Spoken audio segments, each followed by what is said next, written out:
So Hanekawa, you were asking who's Peyton. Oh, I Googled it. Yeah. Do you want to tell everyone who Peyton is? Because I mean, we might as well talk about this since it's out there. I don't really know what's going on. You said something about... So Peyton is Christine and Cody's kid, but he's kind of like been shunned from the family. Not really shunned in their sense of shunning, but like there was some physical altercation with him and Gwendolyn. And he's not welcome to be around her. It was like somebody said he slapped her. I don't know all the details. It's out there. Yeah. But I didn't even hear about that. That was a long time ago. So you don't see him on TV in any of these last seasons. You never hear them talk about Peyton. So anyway, so he's been doing all these like TikToks and things, much like Gwendolyn has been doing, like answering questions and things like that. Responses to the episodes and things.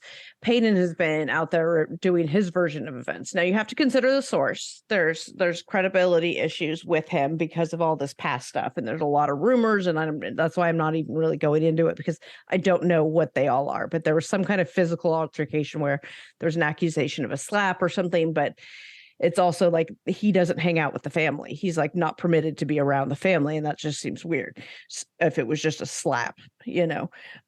So I don't want to speculate because I don't know enough about it to even speculate. But so you do have to consider the source. There is some, you know, potential problematic issues with him as a source, but he's refuting stuff that's been out there on the show. And the most recent thing is he did this big long video.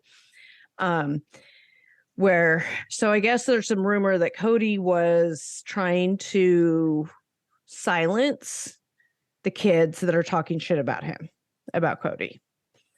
And allegedly was trying to get written, this is according to Peyton, allegedly trying to get written into the contracts somehow, some way, that the kids would not be permitted to speak on social media speak negatively about the family. Or their father. Ridiculous. On social media, which just from an enforceability point, no, you can't. Like these, first of all, these kids are adults, and you don't have a contract with them. They can say whatever they want, and your contracts with Cody and TLC have nothing to do with the kids. Like legally, that's not a thing that can happen. Well, and also they probably want the drama. They would love to have the children be posting whatever they want to post. Right. So this is the story, is that and I haven't seen confirmation that, because there was a news story out there that Cody was suing the kids for talking shit. And I don't think he's actually suing the kids. I think there was something somewhere, I don't know the original source, that he had this thing going on. And Peyton came out to refute this. And this is Peyton's version, is that Dad was trying to get them silenced somehow. Now that's different than like suing somebody for defamation or slander, which it's a whole after the bad thing is said versus a contract to prevent it from being said and then suing for breach of contract. Anyway, what a douche. Yeah. If this is true, which it sounds like, Cody, I mean, it tracks. I'd buy it. Yeah. If this is true, like that takes Cody's douchebagness to a new level, but I thought we were already at the ground floor. I guess there's a trap door. Well, he's all about keeping up appearances, right? Mm-hmm. So. Do you think he and Robin are just running around the McMansion just like with their hair on fire going, ah!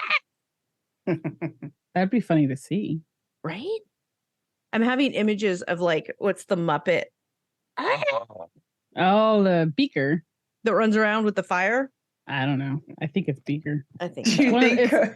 It's one of the scientist ones. Yeah, it's like on fire running around. He has lab coat on. Yeah. He can't talk for some reason. Must be all the acids he's been working with.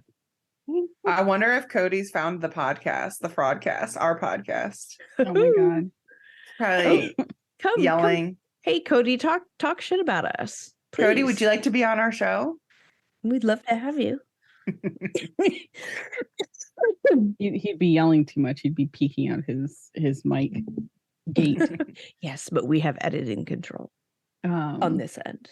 Yeah, it looks like the kids that they're talking about have contracts, and he was asking TLC to update those contracts to include that there would be penalties for shit talking the family. Okay. Because I could believe that they were probably more lenient on them, because I mean those contracts started when those kids were like really young. Mm-hmm. And back then, social media, coming out on social media, like, you know, here's the tea, wasn't a thing back then. So I can imagine that if they're still writing on, I know TLC contracts, they're probably just re-Xeroxing the same fucking one and sending it out. The same one they send to 90 Day Folks that we've seen. Yeah, you know, if you're a kid, you can sign with a crayon. They don't care. No, yeah, that's right. That's what Grayson you did for Grayson, huh? With a crayon. Grayson signed his TLC contract with a crayon. Oh my God. He was God. like 5. None of that is legally binding. Why would they have a child sign it at all? He had to. It was really weird. I know. What? For him to appear on the show. Well, I mean, Kaya was on an episode of Diaries, and I mean, she was an infant, but like I had to sign for her as her legal guardian. I'm like, what? Yeah. It was interesting. And it was all online. But they didn't have her sign. They didn't have Hanekawa sign for Grayson. They said Grayson had to sign. That doesn't make any sense. Like you signing on behalf of Kaya for Kaya appearing on Diaries. Right, but I'm saying he's under 18. Like what?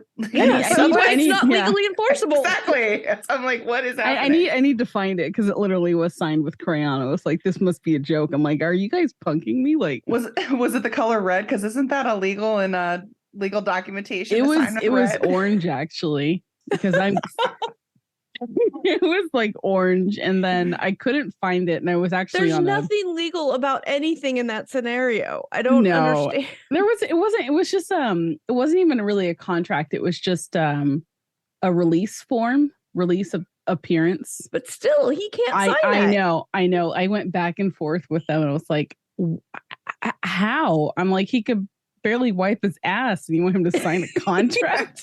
He was like 5. I don't understand. He can wipe his ass with the contract. Dude, I almost did.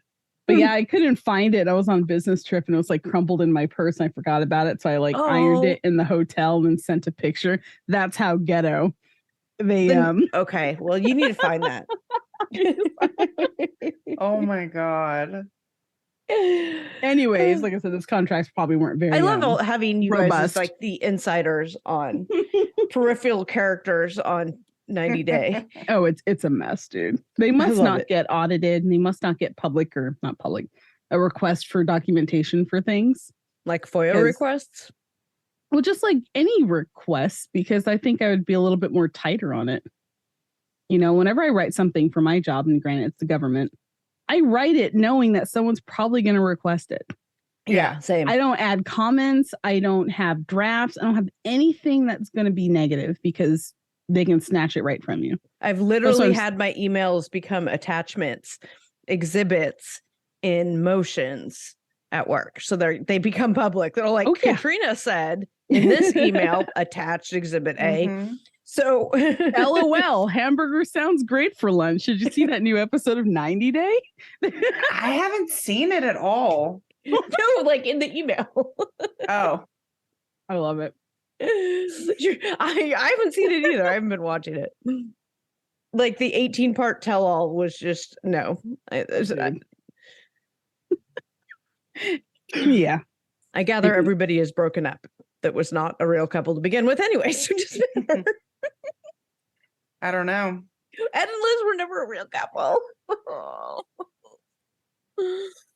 Okay. Anywho. Yeah. Anywho, speaking of Horton, here's a who. Isn't that what Amy said during the Dr. Seuss reference? Yes. Oh my God. We gotta find my notes. I had to type my notes in size 18 font because I'm getting older now. That's when I knew I was getting older. I left my reading glasses downstairs. I'm gonna have to do that over here too.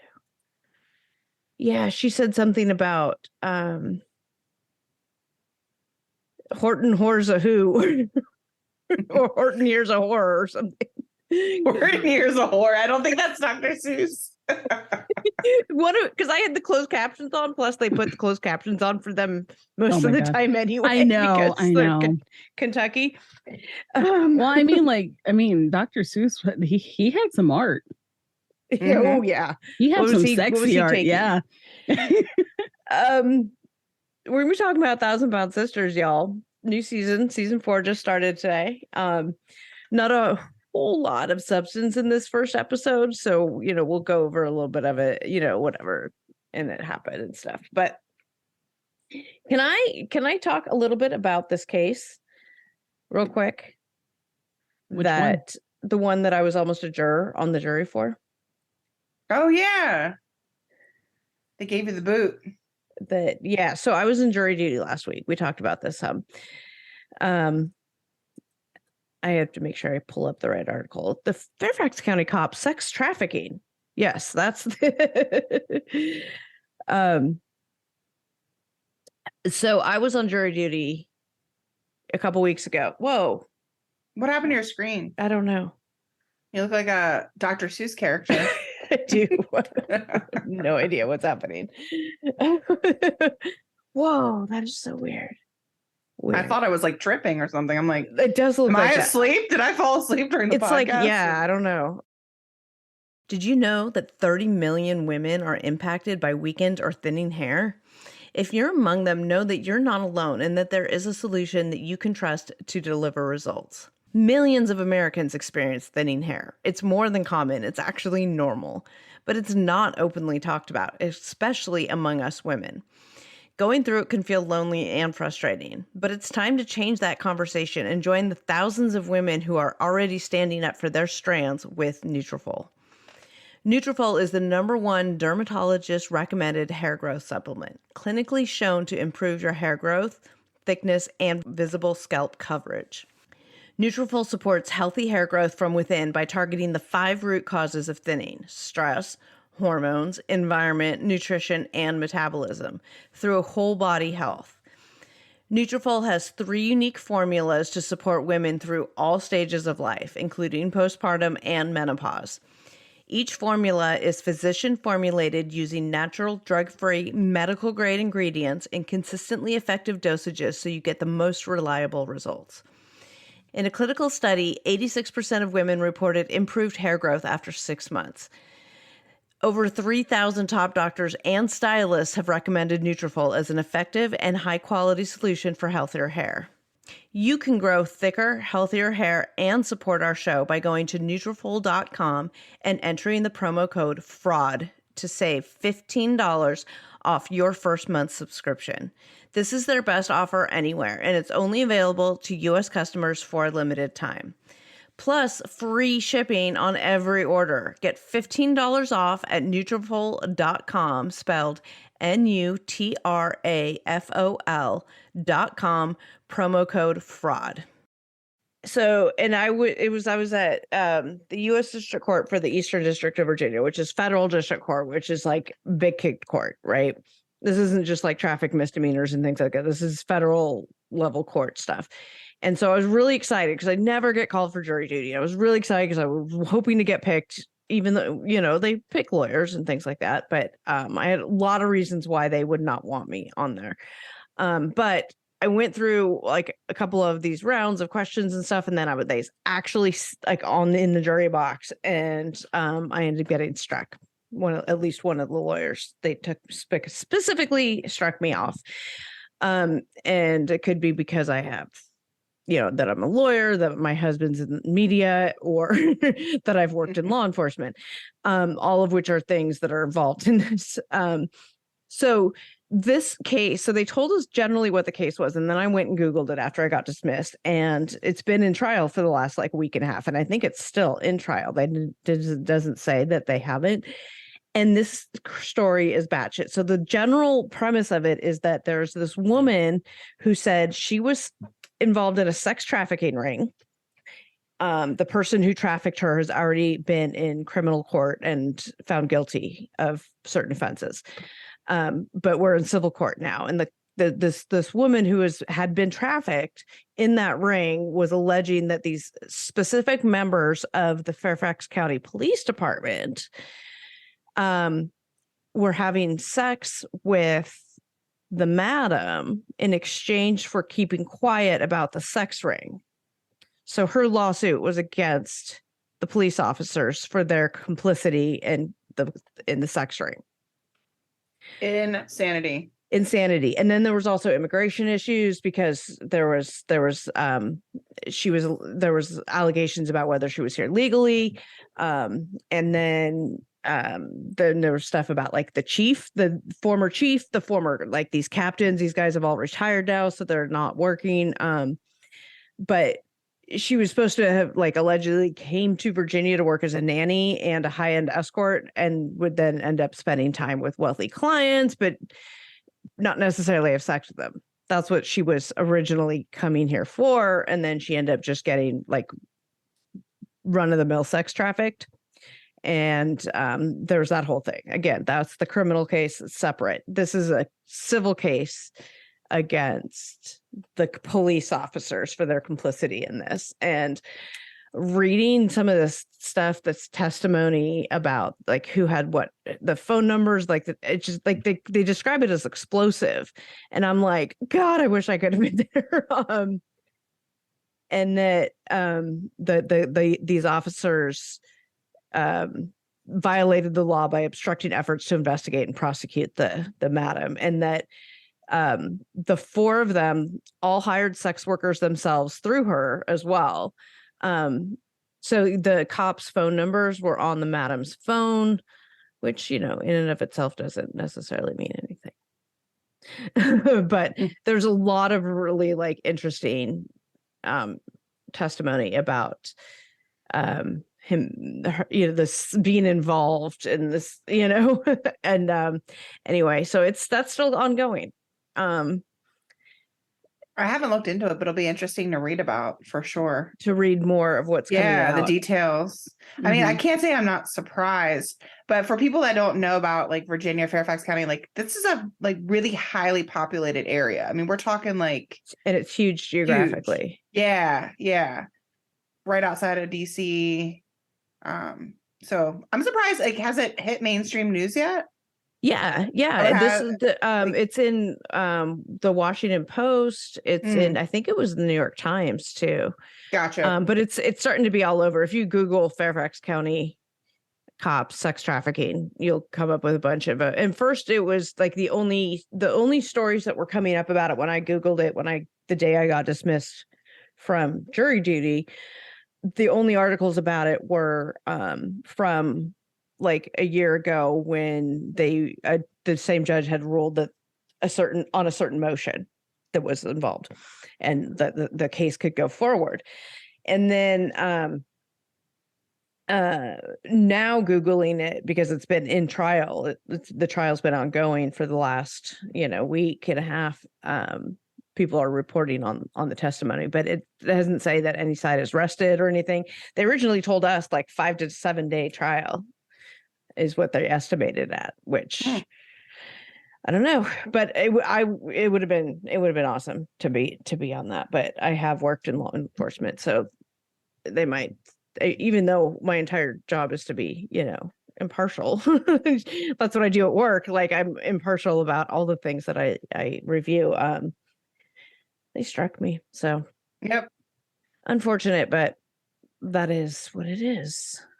Have you guys ever had to do jury duty? No. Nope. I've been waiting to be called. 37 years old. Never I always called. get canceled like, the day before you have to call to see if you have to go in. And they always excuse me. So I've never even gotten the letter. Got nothing. Yeah, this was like the first time I've ever gotten a letter. But yeah.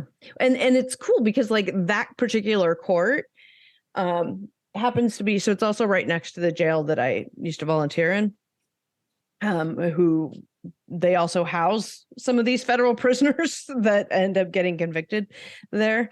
They have a wing dedicated to that, like federal, like terrorists and shit. Crazy. But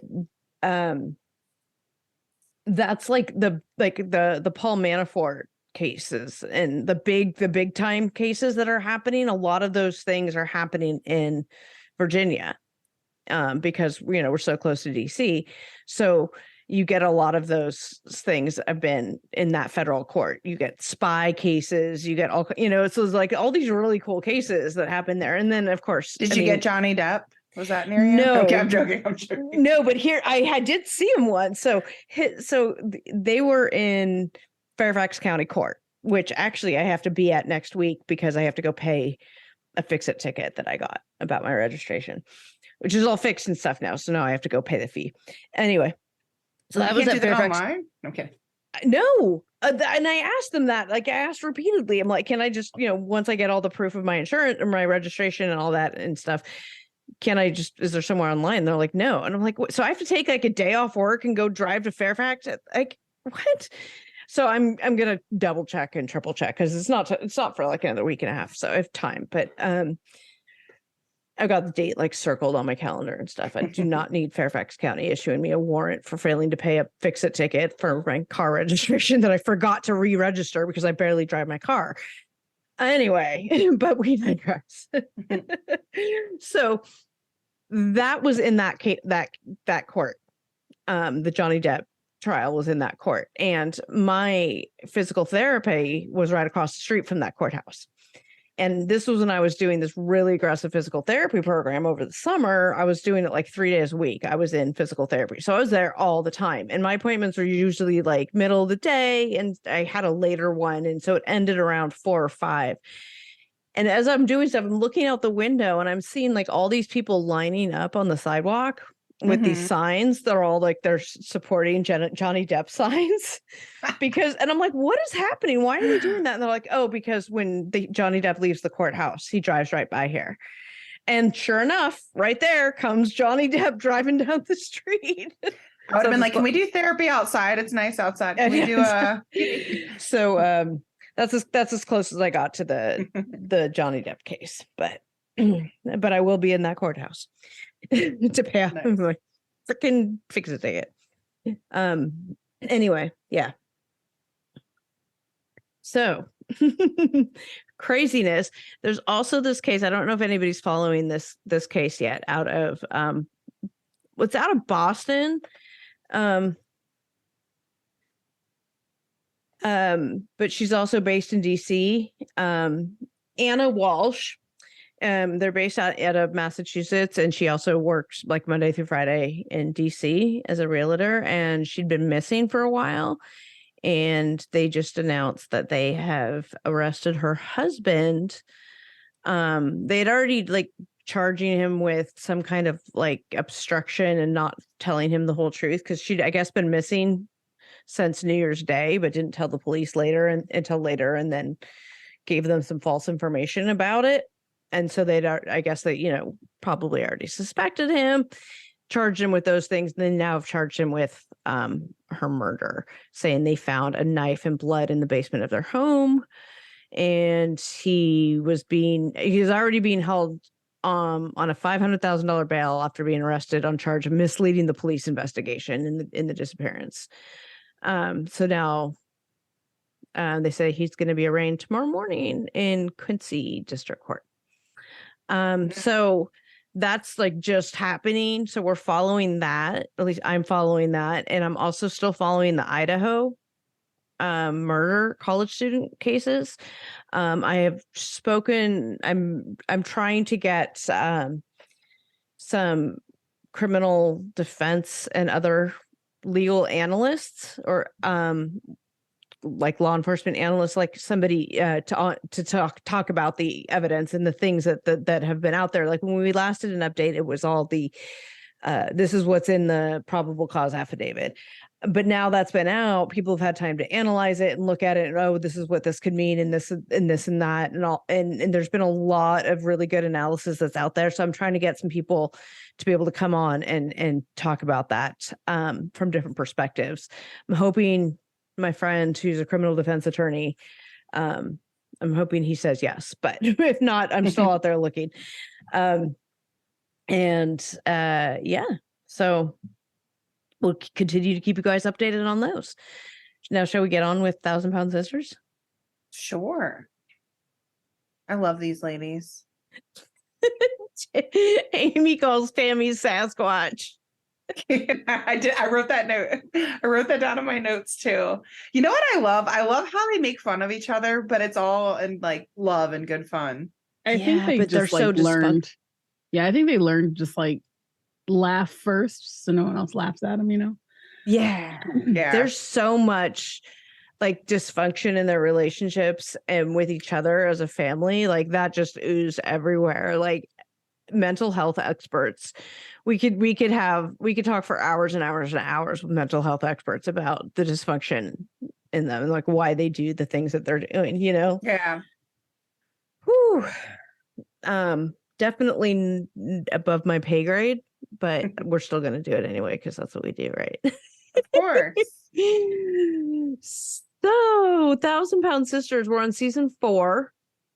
For those who aren't familiar with these people and Amy and Tammy, they're YouTubers and that turned into reality stars, and they're both, between the two of them, they weighed 1,000 pounds, and it was, hey, let's follow them, and then they're going to get surgery, and let's follow their weight loss journey.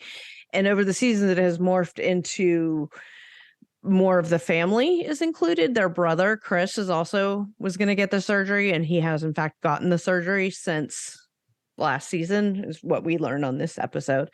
But then they've also introduced one of their other sisters, Amanda and Misty, have a lot more airtime. We never just saw them in the first couple of seasons, and they've been big. So this whole episode, this first episode of the season, is really kind of introducing them to the audience. In case, and yeah, Amanda also had surgery a while ago as well. She had the bypass surgery. Yeah. I forgot that because she doesn't look like she, you know. Mm-hmm.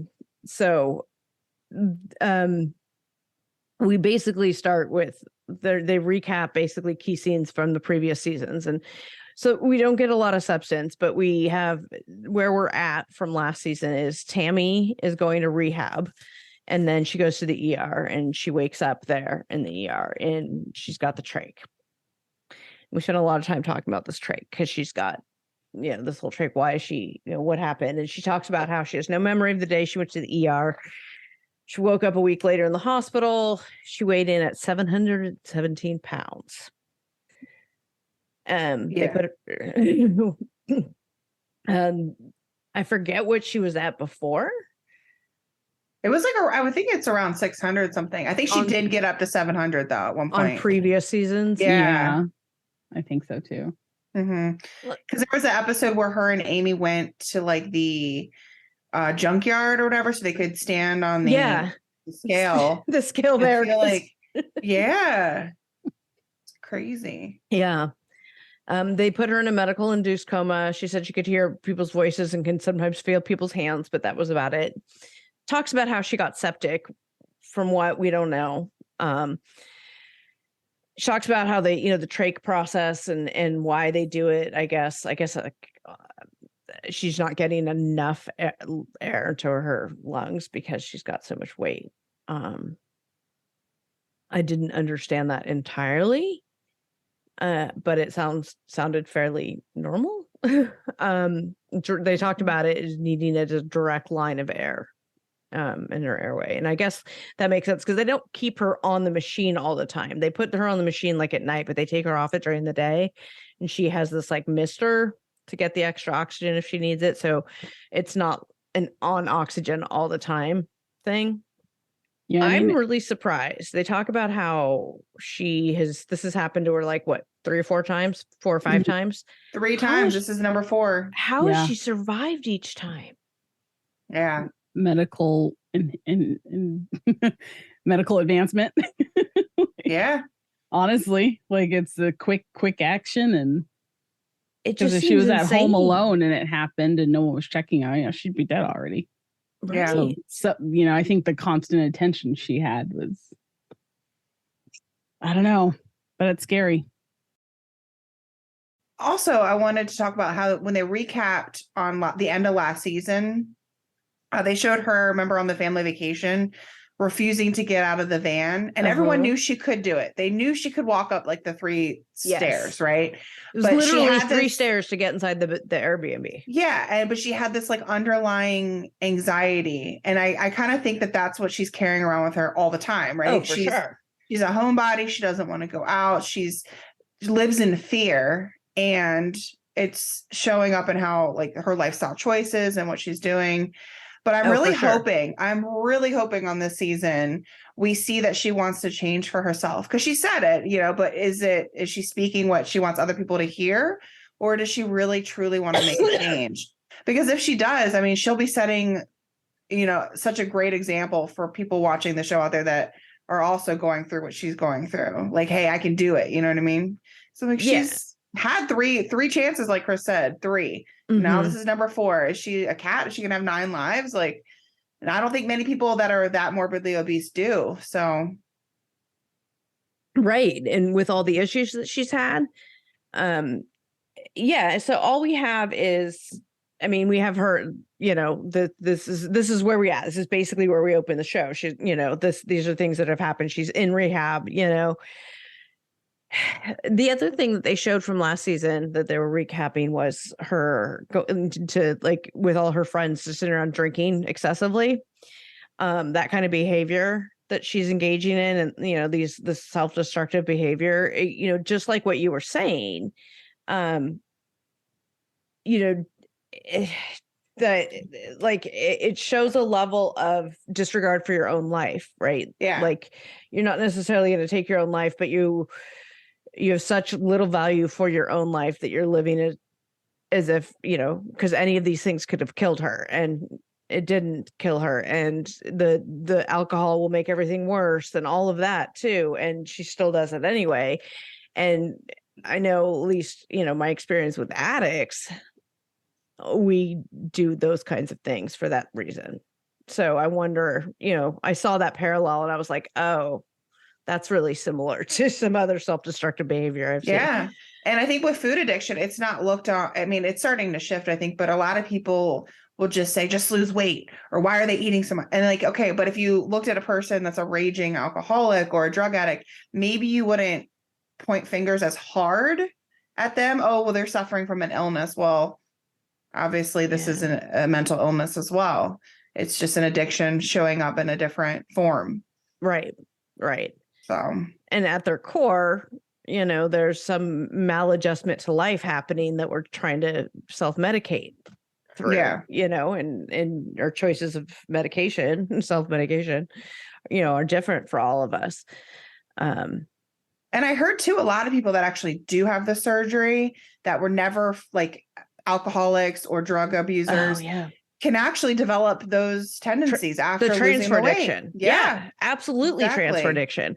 So they're not solving the root cause of why they're having the addiction in itself. Right. Like it's so common for addicts to have transfer addictions, particularly to food, particularly with women, because women tend to have more, eating issues, I think, than disordered eating type of styles than tendencies that men do, although maybe men do. I know there's a lot of people are much more quiet about men disordered eating, but I know I had a transfer addiction developing to ice cream after I quit, got sober, and so if you don't address that stuff, and you're trying to use this substance or fill an emotional void, if only addiction was that simple, for food addiction, for any addiction, but with food, you still need to eat to survive. So how do you manage that? I can quit drinking. And that solves that problem. And I have to just then deal with replacing that with whatever. But I have that option. You don't have that option with food. What do you do? And we're in America, let's be honest. I mean, you could go get whatever bad food you want at any time of the day or night. And now you can just do it on your phone. You can just Postmates will like deliver it to your window. You can say, bring it to the back window. Right. Oh my gosh. That's terrifying. Instead of a drive-through, it could be like a walk-by. Oh my God. The reverse roll. She just opens the thing and thank you. But you can, like, you know, when you used to watch like My 600-Pound Life and they were like stranded in the room and they had to depend on the person bringing him something. Like, that's not even a problem anymore. Like, right. Yeah. Because they would have to have somebody come over and bring them the food and all that. Now you can the enabler is Postmates now. The enabler, you just read my mind. Oh my God. The enabler has switched. The enabler. Yeah. Oh goodness. Speaking of enabling, the family enabling Tammy. Now they I think if you would ask them, they would say they don't enable her because you know they are always yelling at her. But just because you're yelling at her about being whatever, you know, fat, lazy, whatever, you know, term that they want to use off for her at that time, it doesn't mean you're not also enabling her. And and I think there's a lot of enabling. And I think at a previous episode, one of the siblings had said that they had all taken their turns being like Tammy's caregiver. And I guess currently it was Amy's because, you know, it looks like Amy's doing all the work. And what are the other siblings doing? But they mentioned in one episode last season that they'd all taken their turns. So if you take them at their word, then, you know, Amy's not necessarily getting the brunt end of the stick there. But which is hard too, because Amy in the earlier seasons when she was pregnant and then she had Gabe and everything. I mean, she's Gage. You know, she's busy. It's like almost taking care of two kids. She's got a baby and then she's got Tammy. So Amy doesn't want to go visit Tammy for a number of reasons. Yeah. One being that she's pregnant and she has morning sickness and she's going to the bathroom all the time. And that car, apparently it's a long car ride and she doesn't want to deal with that. Can't blame her. But also she's got an issue with her right now in that they had this big fight at the end of the previous season. And I was trying to remember what the fight was about, but I think it was in this enabling conversation, I think reminded me was Tammy was outside filming like YouTube something. And Amy had spent hours on the phone trying to get Tammy's prescription and she needed some information from Tammy and Tammy was a bitch to her about it. And I was like, why is Amy, first of all, let's not even look at Tammy for a second yet, but why is Amy doing these things? Like this kind of stuff is super enabling, super enabling to her. And then for Tammy to treat her that way, obviously there's all that dysfunction. But it made me think about how much they really are and still enabling her, even though they're trying to say, oh, I'm going to buy a house and move away, but you're still enabling her by. Well, at the end of the day, like Amy probably knows if I don't get her this medicine that she needs, maybe she won't take it and then she'll die or whatever. So it's like, yes, she's enabling, but same with addicts, like drug addicts. Okay, well, you don't give drug addicts money. You know what I mean? You don't give them. But people do. Well, they need to go eat. Here's $5. Here's $10. I don't know, whatever. But you're trying to do the best for your loved one. But in the end, you're really I don't want them to be out on the street. They're going to die out there. They're not going to hit rock bottom if you're going to be calling their doctor and refilling prescriptions and stuff for them. They have to, if you want them to live on their own, you've got to push them in that regard. Tough love kind of thing. But again, it's your sibling. Oh, that's hard. It's her sibling. And I think like, it's her older sister, right? Tammy's the older one. Because I was really shocked to find that the other lady is the older one. I was like, wait a minute, what is the timeline? But I was thinking, like, you know, you always want to do something for your older sister, or on the flip side, it's her younger sister and she wants to take care of her. But she's trying to do her own life, right? No, she's pregnant again. She has a kid. Tammy's the older one. Tammy's older one. That's born in 1986. Okay. Their dynamic makes me think that she is the older one, just how she, I don't want to say is afraid of, but kind of, I don't know, respects or listens to, you know, how you would your older sibling usually. Wait, we're supposed to listen to our older sibling? I don't know. I don't have one. I'm the oldest, so yeah. Well, I'm the oldest one, so yeah, listen to me. In my experience, yeah, they listen to me. Do the voices in your head listen to you? My younger brother. He respects me. He's taller than me by a lot, but you know. My mom blamed my brother's drug addiction on me at one point. That's really nice. Right? Yeah, well, it's all good now, but she was like, you were so mean to your brother. I'm like, every older sibling is, I'm sorry, Nick. I'm sorry I was mean to you. Every older sibling is mean at some point to their younger sibling. Yeah, as the youngest, unfortunately, I can say that. Yeah. Yeah. And that doesn't mean that every younger sibling is going to turn to drugs or alcohol or anything. Like I wasn't that mean, everyone. Don't send me hate stuff. I wasn't that mean. I was just your normal, like, no, you're normal older sibling stuff. Yeah. It's the usual stuff. You know, you hit them and then when they start crying, you cover their mouth, you just muffle it. Now. Right. I still have a scar in my hand from when my brother put a fork through my hand. Oh my God. Well, okay. That's intense. No. I mean, to be fair to my brother, he was just holding the fork and I was wailing at him. So, I mean, define it how you will. The fork 10 times. Is that what you're saying? He ran into my knife 10 times. Yeah.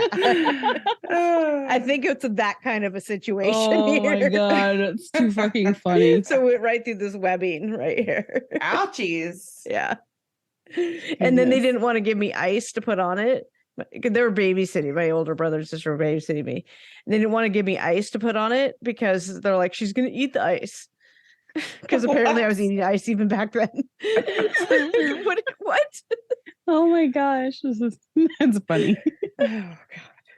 Yeah. Oh my goodness. My family. Yeah, I mean, Amy looks like she's just trying to live her life. Like, you know, you see Tammy like dying in the hospital and Amy's like, I'm gonna get my hair done. But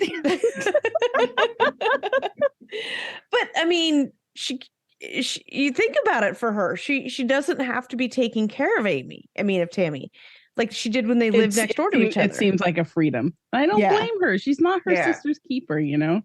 Mm-hmm. You know, and pregnancy can suck depending on how it is. I mean, I would want to ride in a car for hours. I would think that she's probably more of a struggle because of her size, but and she has a baby to take care of while pregnant again and doing all that. I get it. Cutie pie little Gage. He's so cute. Yeah.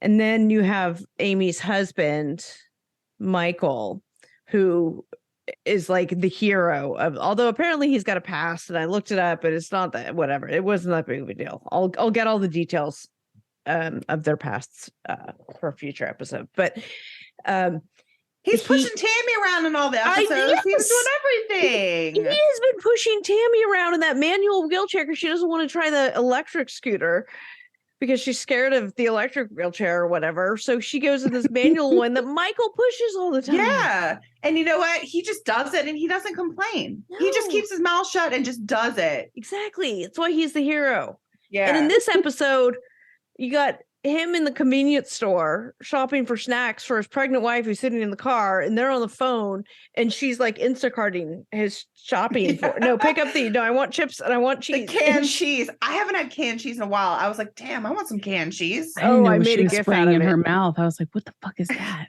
I made a gif out of it. That's all I could think about when Tammy was like, I had a booger in my throat. Oh God. Amy scarf, and then she was like, what is happening? We had another incident of Tammy's breathing alarm going off where she stopped breathing, which that's actually terrifying. I mean, to think that you're slowly possibly dying and drowning in your own. This whole story, so she stops being able to breathe, and there's this like valve on the trach where you take this cap off, she can't talk, so I guess it's off at night because of whatever something, and she's sleeping. They don't have to take that thing off. That's why I was really confused about that. That's just for suctioning, right? Just to get it. It's so she can talk, because if you don't have the I forgot what they called it, the something valve, then the air doesn't have a stopper, so you can actually push your voice out of your fucking mouth, and so that's what that stopper is there for. Oh, is that why my uncle with his trach, he was always doing this? Yep, they cover their hole so that they can talk. Okay, and that's what it is. But this valve that they put in actually can stop the air. You can put that in. You can wear it 24/7. That's why it was like, why are they taking it out? Maybe just for funny, because there's Chris was talking about, hey, so can I take it away from you just to shut you up? But she starts yelling, he just comes and yanks it out. They always go to commercial break with Tammy's not breathing alarms going off. They keep doing this to us in how many episodes. And so this one goes on, and it turns out that I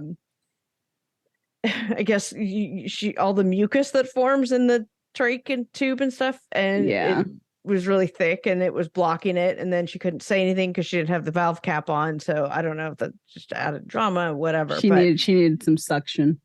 So the nurse came in and they suctioned her and cleaned it all out. But did you like the reenactment though? I know. Tammy, are you okay?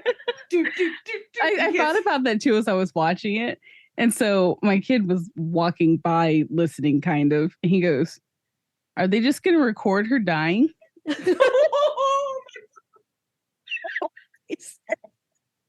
He is quick to call things out. I'm like, it's just like they're just acting. It's just a movie. He goes, oh, okay. I was like, but I thought the same thing. I'm like, we're just going to record the alarms. Oh my goodness. Oh, the reenactments are just so dramatic. Yeah, exactly. I felt like I was watching a telenovela, right? In English in Kentucky. The one with pushing air in Kentucky. Kentucky. But I'd love TLC, and when they put somebody from Kentucky on the show, because there's always subtitles. Paul had him. Oh, did he? I didn't even notice. Paul I need subtitles for the girls though, because they like talk out the side of their heads, and so sometimes it's really hard to. I'm like, what? I don't know what you're saying, and I don't know. It's usually like you can just figure it out, but I don't like to use my ears that much when I'm working and listening to TV. Now you got to use your eyes. I know, but I'd rather use my eyes and like try and translate that.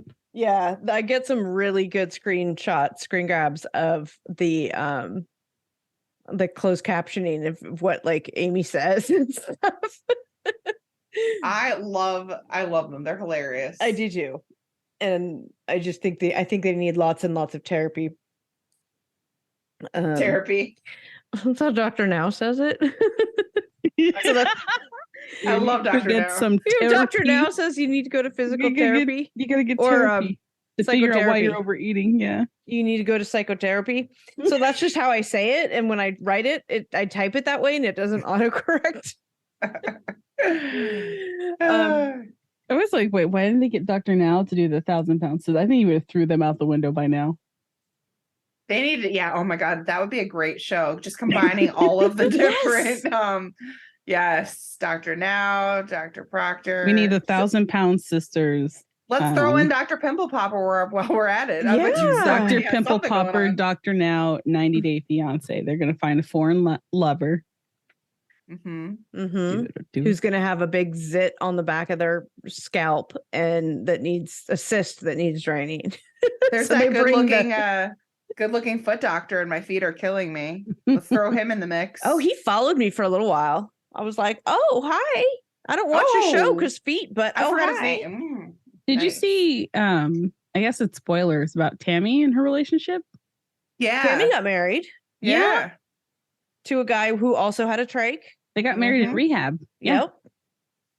And at least, okay, I have to say this. This is the first one that's closer to her size.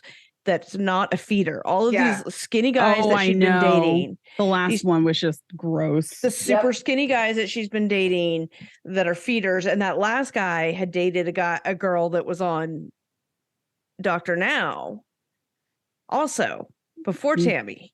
Oh, geez. Oh, she's on my 600-pound life. Yeah. I didn't know that. He dated a woman from there too. Yeah. It was because they do that thing like, I don't date women under 300 pounds. And it's like, yeah. Well, hopefully they'll be able to like work together and not enable one another, but actually, Yeah, I mean, focus together. That I hope so. I mean, in the alcoholism world, like rehab romances are a joke. Like we literally make jokes about it, rehab romances and the seriousness of them. I just some of them can work out. I have a sponsor that her rehab romance worked out just fine. But I mean, I don't know. I hope it works out for them, because this is the other question is Tammy going to change or not? You know, I mean, she's lost a lot of weight so far. Well, yeah, but she's on a hospital diet and she's, you know, medically supervised. And then I saw her. So I wasn't following her on TikTok because I'm not really on TikTok very much. But then I got on it today and started following her. And she said that they filmed the first like 6 episodes like a while ago, but they're getting ready to film like season 4 part what they call B. Oh, okay. So that makes me think that there was probably a very big difference in what's going on in their lives. You know, well, like she has surgery. Right. That's what the rumor is. Yeah, that she did have the surgery. And so I'm assuming she's going to be back home and everything now, but I don't know, maybe not. Interesting. So. But she lost over 100 pounds. So she's like 6 something right now. In this, so this episode, they have her meet with the doctor. It's not Dr. Proctor. He's out of Atlanta. This is Dr. Chris. And he's out of Kentucky. And yeah, so he had, he was saying that she lost 100 pounds. Are you talking about Dr. Dr. Smith. Eric? Yeah. Yeah. So what did I say? Chris? Yeah. I was like, although Chris looks really good too. He looks like he lost some weight. Yeah. Oh, that's because my notes are, Chris is the brother. He says he's lost like 95 pounds since his surgery, which is great. And then, she's lost 100 pounds. Dr. Smith is talking with her about it and, you know, still got work to do and everything. They show Tammy doing some physical therapy and how she was like walking like 10, 12 feet, which considering she wouldn't even walk up those 3 stairs. That's big. Yeah. Mm-hmm. Yeah. Like that to me, I was like, okay, so, you know, will she or won't she? Has she or has she not changed? Has she had that thing that finally is going to push her? Yeah. She's actually trying there. You know, she's trying to walk, which she wouldn't even do before. And remember, she told Chris that she wanted flowers to be like, she wanted him to buy flowers for the nursing staff. Whereas the last time she was in rehab, she was really angry with them and being super confrontational. Right. So just that alone is saying, wow, she's actually reflecting, wanting to do something nice for them. So I think that's a change. Yeah, I mean, if it was genuine, yeah, and you know, do we know if it's genuine or not? I guess even she doesn't strike me as the type of person who would do it fake. Like she just wouldn't do it. Yeah, like, So, I don't think there's much. I don't think you can really script her. She seems to do what the fuck she wants. Yeah, I was commenting on that earlier too, because the scene where Chris is bringing the flowers from Tammy to the nurses seems very producer scripted to me. Yeah, we love Tammy. We love taking care of Tammy. She's an inspiration to the others. Well, nurses aren't going to say that bitch. Right. If I want her out. But also you see the nurse like backing up a little bit because like she has her mask on and he's like encroaching her mask space. That's all you can think about. Bringing all those flowers and she's like, great, thanks for the flowers. Put on a fucking mask. Just put them down and leave. You're in a medical facility. But so that to me, I was like, oh, that's a producer scripted scene. But that's the nurse that was acting there. I don't think you could I don't trust that these people have the ability to act in a way the producers would want. So I don't think you can get production tweaked stuff out of them. Yeah. You might have gotten it from the nurse, but not from the Slayton family. I don't know why, but I'm looking at my notes and I wrote down all of the things they called Amy when she showed up with her blue hair. And I was like, oh my God, a bruised banana, a Teletubby, or a troll. And I'm only saying this because like I love their relationship that they can just say that to one another. And next time I put on a yellow dress, I'm going to maybe look like a bruised banana myself, actually.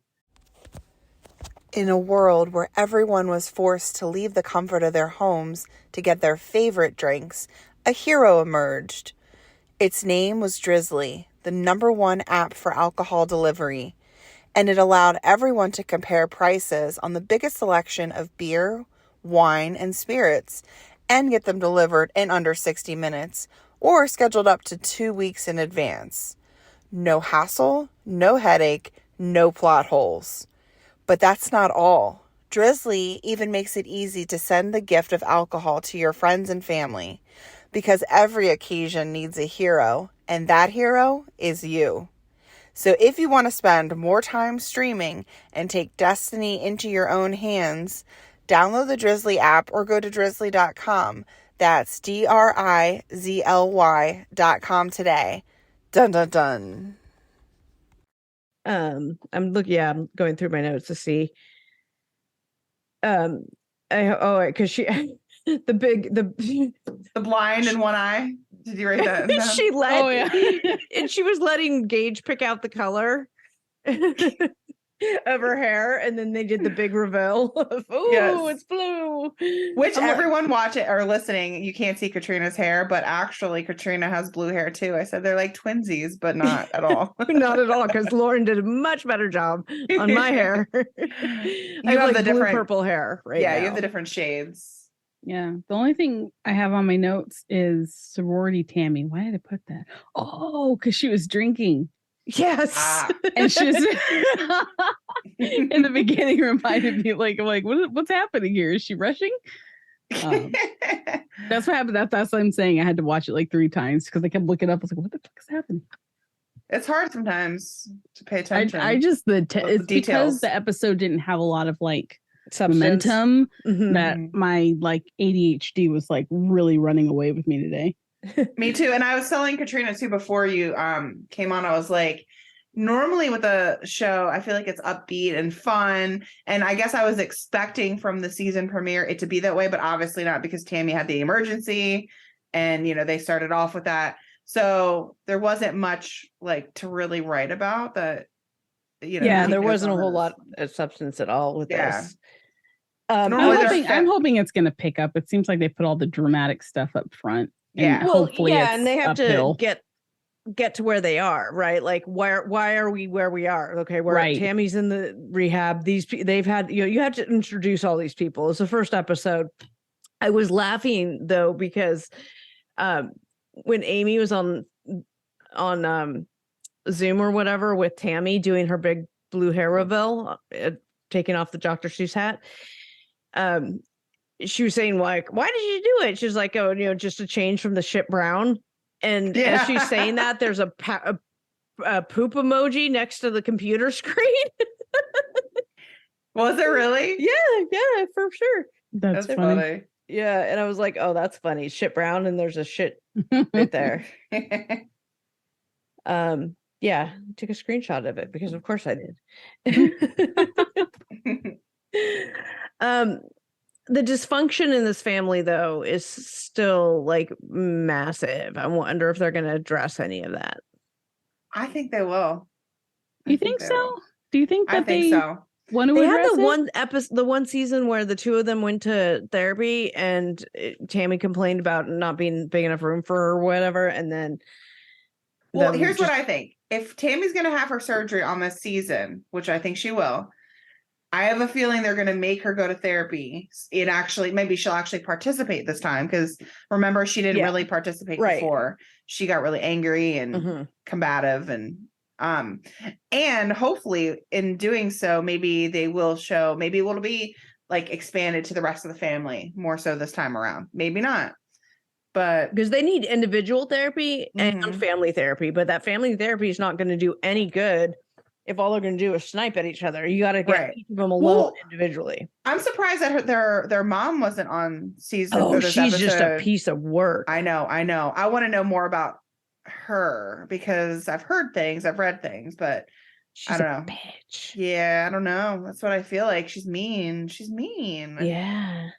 And I ended up going down my Facebook rabbit hole with Chris's wife's family because their last name was Turpin. Now, I know this is like, I don't know. This is like 18 degrees of Kevin Bacon. But so Chris is the brother, Amy and Tammy's brother. His wife is this woman named Brittany. And she is originally from this family has the last name Turpin, and they're from Arkansas, I think.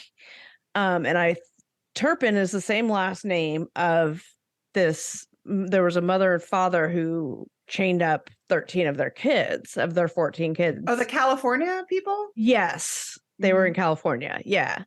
The House of Horrors and Chains, and they would chain up their kids and all that stuff.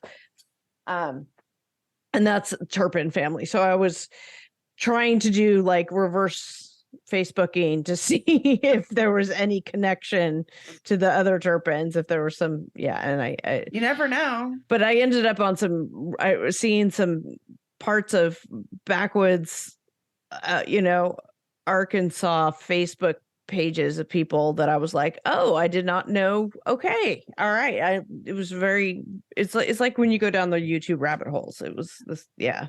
Sometimes it's hard to climb out. You're just going down and down. And you just keep clicking and click next. When you reach that part of the internet, you're like, all right. All roads lead to 4chan. Yeah, exactly. All I know is if I die or go missing and somebody searches my computer, they're not going to get very far. They're going to be very confused. Like, what is happening? Absolutely. Oh my God. Did you like that thing I sent you earlier, Katrina, by the way? Speaking of if I go missing. Yeah, I posted up my story about the if I go missing binder. Which actually, like, there are like real crime people who actually kind of promote some of that stuff, but on a serious level, his was obviously not serious. It was hilarious. The Instagram reel you're talking about? Yeah. I need to send it to Hanekawa because it's funny. Where the guy had like this notebook and he's like, this is in case I go missing. So this is the first page. It's a Dunkin' Donuts gift card to the cops. Thanks. And then here's a picture of me. No, and then it was a picture of the Blue Lives Matter flag. Yeah, he's like, whether you believe it or not, it'll be helpful. So just have it in there. And then here's a picture of me. And then he has a picture of himself lying on the kitchen floor. And he goes, this is what I look like. I would look like Dad. Oh my God. And then DNA. So here's my hair, but you have to get it by the root, people. You got to get the root. And here's some of my hair. So they have the DNA. Which he ripped off of his leg with Scotch tape. I can't. I was dead. I was like, this is hilarious. Like, this is my dentist office number for the record. There you go. And then somebody commented, well, why didn't you list the suspects in your binder? Exactly. Who would have done it? This is what I look like dead. Well, yeah, if they're there. Oh my God. Oh, an age progression photo. Yeah. It was funny. Yeah. But we digress. Oh, we digress. We're just following too much crime stuff right now. Which, don't worry, we won't bore you guys all with that. We'll cover that in our other crime ones. But I'm looking forward to the season of the show, 1,000 Pound Sisters. We've got all the characters involved. We don't have Mom, so that'll be interesting, but let's see what's going to happen. Not watching MILF Manor. Which one of you guys was it? Come on. Which one of you guys? No. Which one of you said, I bet you the twist is that the boys are their sons? That was you, Lexi? Yeah. Yeah, well, that's the twist. Of course it is. You saw their faces. That's how I look at my kid if you're standing there. I have not watched it. I have not watched it. Mm-mm. And I've heard that they were like having to touch bodies and like see if it was their sons or not. Wait. Yes, that's what I heard. That's what I read. I was like, I can't do this. Wait a minute. Oh God, they were blindfolded and they had to figure out. I don't know. I don't know if that's true or not. But I was like, I'm gonna vomit. And that's why everybody's commenting like this should be like completely banned. Like this is disgusting, TLC. You've had the ultimate low. Like it's one thing to have MILF Manor, but to have the boys be the sons of each other. And not only that, apparently they're like 21 years old. Like these are like children. I know 21-year-olds are not children, but I'm saying like, come on, you're gonna like a 56-year-old woman is gonna date a 21-year-old man. If the roles were reversed, it would not have flown by. Like it would have not passed. Do you think that the statement is, yeah, you're a MILF, but how would you feel if your son was dating a woman your age? And I think it's just like, what shock value can we get? I really don't think there is any statement. I think that they're just like, how can we just Do you think there's really going to be drive the another ratings. statement later that they're like this is like, oh, like a lesson learned or something? The lesson, or? Yeah. Is this actors No. special? That's No. the tell all. That's the tell all. Who are they going to get to the host MILF it? tells all. MILF tell all. Oh no! I'm so watching it. Sorry. Well, you can let us know how it goes. As the mother of a 19-year-old kid, no, I'm gonna travel down the river debauchery. I will watch it for you. You will take that one. I'm about trash TV sometimes, most All of right, the time. so fill us in. yeah. What do we need to know? What do we need to know from this last episode? Oh, I didn't watch it yet. Oh, okay, you're gonna watch it. I'm just on the Twitter and everyone's like, "This is disgusting. This is terrible." I was like, "All right, I'll watch it." That's right up my fucking alley. That'll keep my attention. Oh Jesus! Because for me, it's like I know it's all fake. You know, they're not really gonna. Well, maybe if they're kissing, I don't know. We'll see. I don't know. I don't know. Oh God! I don't know. Oh God! And they have Mother Debbie on it. Yeah, I've never seen so many one-sided comments though. Like usually it's like half and half, or maybe like 60-40 when it comes to people. Everyone seems to be on the same side. Yeah, it's like 99.99% of people are like, "This is disgusting." Like I have never seen that many responses in one direction. Yeah. Has TLC like finally hit a new low? Has the Learning Channel become no more? Dude, you remember when it was the Learning Channel? Yes. Yes. Do you remember when you learned something from watching it other than you need to scrub harder? There's no amount of hot showers that I can take that would let me get in the same room with Ed. I'll tell you what, I've learned what not to do. Like, how not to live your life. Like, check. Yeah. And then people were commenting like, what does TLC stand for now? I'll have to go back and look, but it was funny. Like the different. Oh, they have all kinds of yeah. Let's see. Yeah. It's terrible. Yeah. I used to have the Low Life channel. Yeah, that was my logo. Oh, that's right. That's right. That's I remember that. It was the TLC logo, but it said the Low Life. What made you change it? Did they threaten you? No, they didn't threaten it. But I was gonna try to copyright my Frauded by TLC name because it was at a point where there was a lot of duplicate accounts, there was a lot of copycat accounts, and they were reaching out to people I had business relationships with, and thankfully the business like came to me and was like, "Hey, I got this," you know.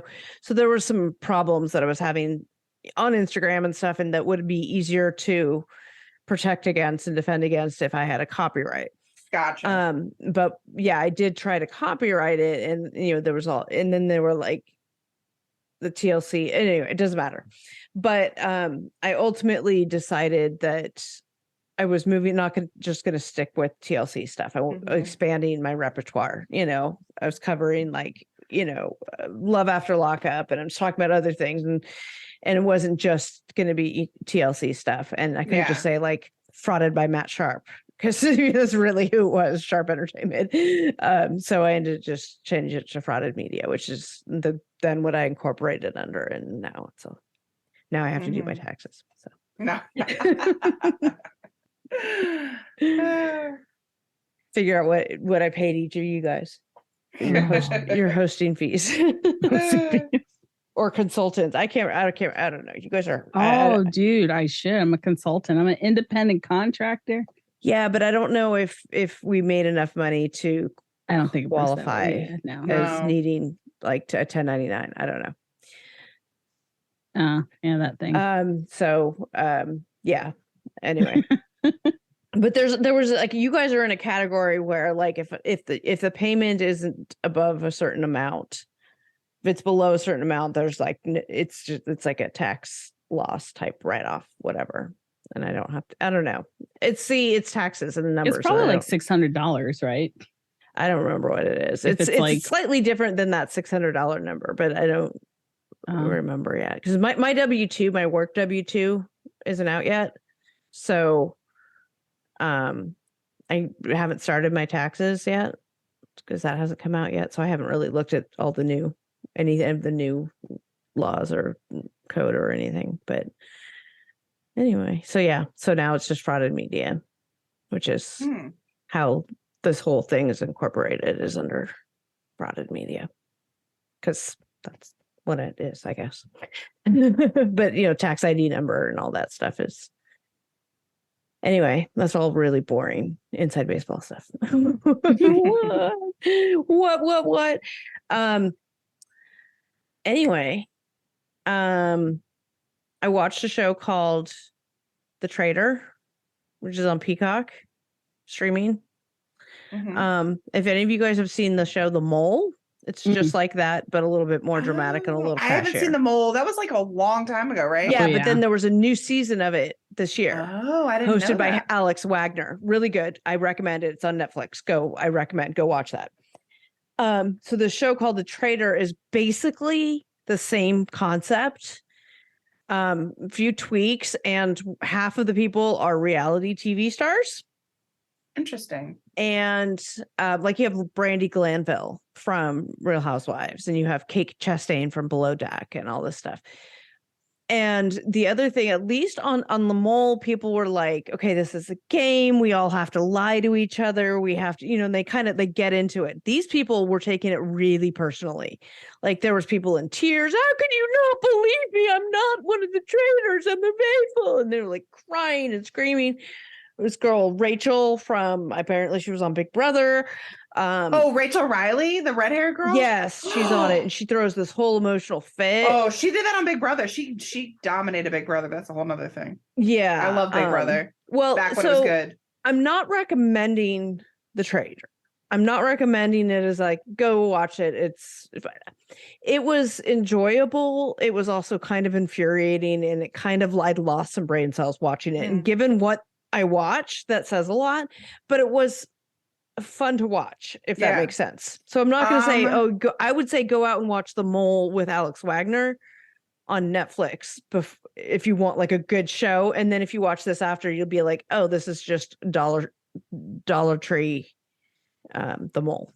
Well, I told you what I binge watched for the last 3 days. Oh, White Lotus. Both seasons of White Lotus, and I want to watch them again. I've heard they're good. I've had it recommended to me a number of times, but I have to be in the right mood for that, because you have to pay attention. I said. You have to pay attention to it. I know, but then it just hooks you, and you don't. Yeah. I have ADD. I lose my attention span all the time. So for me to like be hooked on something and like not want to look away, that says something, because I'm like, this is amazing. Yeah. And you don't have to have watched season 1 to enjoy season 2. They're like standalone. Unless you want to understand the Jennifer Coolidge character. Right. Which I would suggest starting from the beginning, because she's pretty hilarious. And I've had equal people tell me that season. I said, which season is better? Which one should I start with? They're both so good and different. I've gotten about a 50-50 mix. Yeah. People saying I like them for different reasons. I really recommend watching that. So good. Yeah, that's for sure on my list. Yeah. But that's all I got, I think. Yeah, that's all I got. So thanks for tuning in. This episode was kind of all over the place. We appreciate you guys. If you like us, please leave us a 5-star review. Just hit that little 5 stars. Leave us a little hi, thanks, comment. It would be great. Share with your friends. Subscribe to the show. Let us know if I'm still looking for a polygamist. If anybody's a polygamist, I think I've got my polyamory participant on standby. So continue if you continue to reach out to us. Yes, that's it. Sorry, it's late, you guys. I don't know what's going on. Thank you for putting up with us. Goodbye.